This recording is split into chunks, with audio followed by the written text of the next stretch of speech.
one of the things I gotta mention about doo-wop is that I really didn't know what doo-wop is or was at the time. If you just say doo-wop, it really doesn't make much sense to me, but when you start mentioning the different songs and I hear the different songs, then I know what doo-wop is.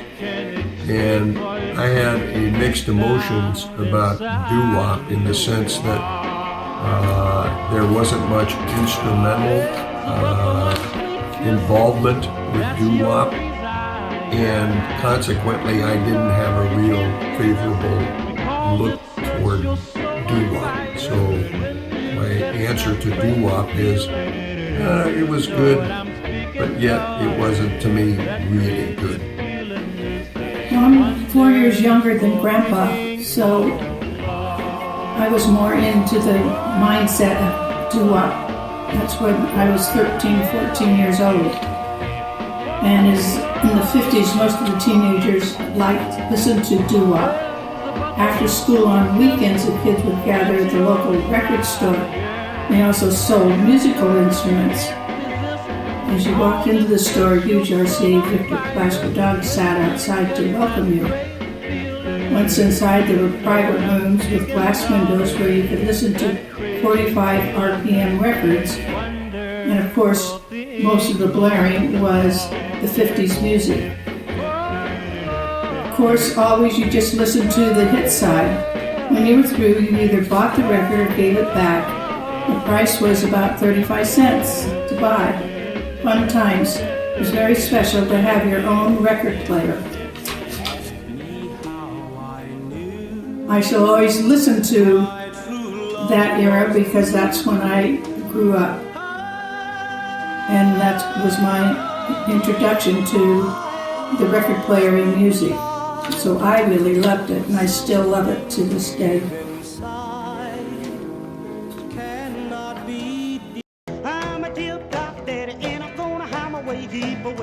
Well, I really enjoyed the guitar playing of the Rockabilly style.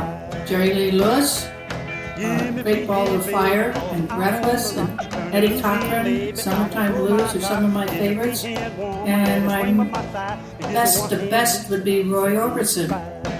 I listened to Roy Orbison time and time again through my playing of the records.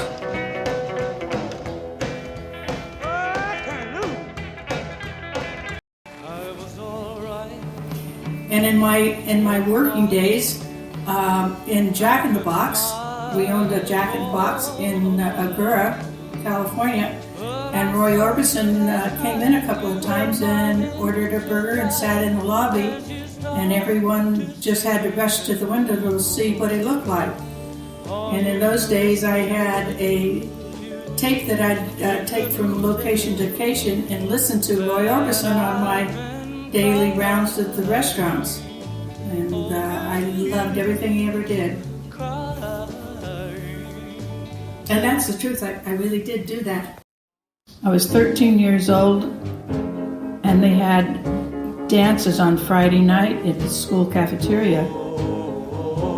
And our parents would drop us off at 7 o'clock, and it was over by 9.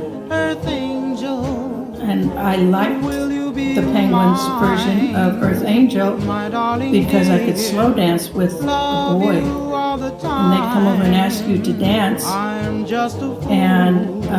I could slow dance and get close to a boy. And the smell of Old Spice, I can still smell it to this day.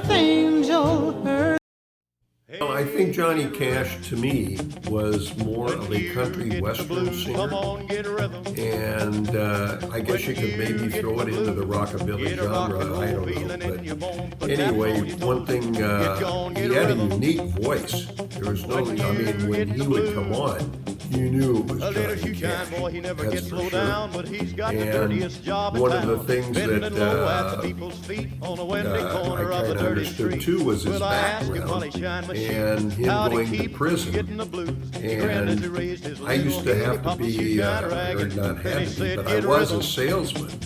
And When one you of get my the blues, territories come on, was get a up rhythm. where Folsom Prison is. When you And get the whenever blues, I'd go into a that jumping town, rhythm makes you I'd feel so think of fine. Johnny Shake all your Cash. trouble from And your there's worried mind. Get a Folsom rhythm. Prison.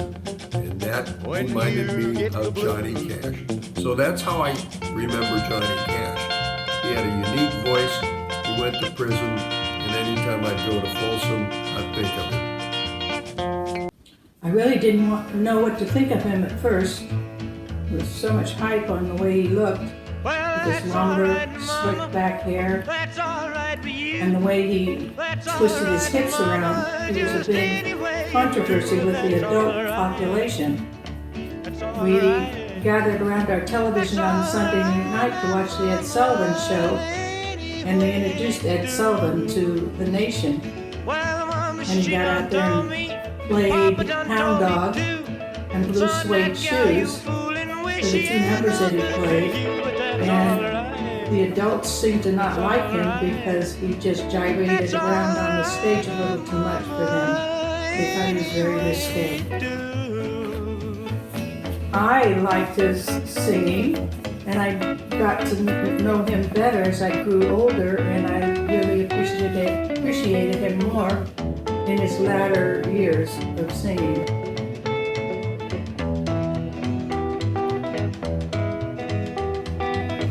Well, my thoughts of Ricky Nelson primarily were he was an actor, and some of his early songs really I didn't care too much about, but as he matured and went on in years, I appreciated his singing much more than I did in the very beginning. But again, I thought of him more as an actor. Well, first of all, I have to say he was very, very cute to a 14, 15-year-old. And then my family would sit down and watch him on the Ozzie and Harriet show, the TV show. And it was, the whole family was on, and the show was supposed to be a picture into their life. I liked Ricky because he was so cute. Thought his voice was all right, but not spectacular. And I don't know what happened to his older brother David, but he was in the show also. Of his records, I like Garden Party and Unraveling Me. No, I don't think it was just a craze. I mean, simply from the fact that I said that Bobby Darin was my favorite singer in the Rockabilly era. And I think that Bobby Darin, had he not passed away, probably would have went on and on and on with the music that he was performing with at the time. And so I think that, no, it wasn't just a craze. It was something that I think lasted and is still around. So I think it's still here with us today. All comes together and we all enjoy it. I enjoyed the music that I kind of grew up with, and it's still with me. And people who grew up in the 60s and the 70s and the 80s all had their music. And music is always good, and it brings back so many memories to people. So it's not just a craze that we all had. We're not all crazy yet.